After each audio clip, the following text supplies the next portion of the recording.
So in that sense, it does represent a type of escalation, but I do think it's a rather measured escalation.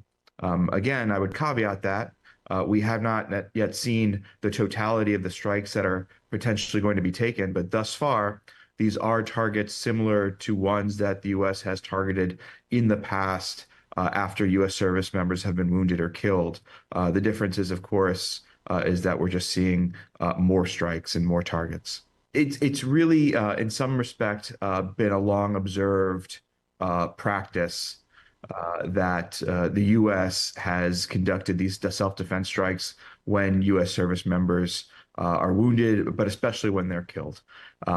But never really is it articulated out loud that that is the practice. So it is interesting that in his statement, President Biden did say that if you harm Americans, we're going to come after you. That seemingly is a public red line. Again, it really was policy, but now it's out there. Iran and its proxies have sought to raise the temperature without actually putting the US or Israel into a corner or a significant decision point where we or they would have to escalate into war. In some respects, Kataib Hezbollah was the dog that caught the car in that they had been attacking U.S. forces over 100 times, but were tragically successful with Tower 22, which in fact did put the U.S. to a choice to escalate, which is something that Iran has seemingly sought to avoid these last few months.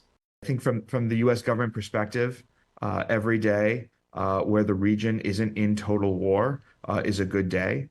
So it's very much a day-to-day type of operation to limit hostilities, to push back adversaries, to address threats as they fly. But what remains to be seen is a coherent or comprehensive strategy that, in fact, seeks to arrest Iran's continued support to these proxies, that continues to enable their capabilities, all of the lethal intelligence, all of the arms transfers. So far, there really hasn't been anything to confront or address or seek to deter Iran's role in pumping the bellows of this fire. So we'll have to see if and how U.S. policy adapts to incorporate Iran's role.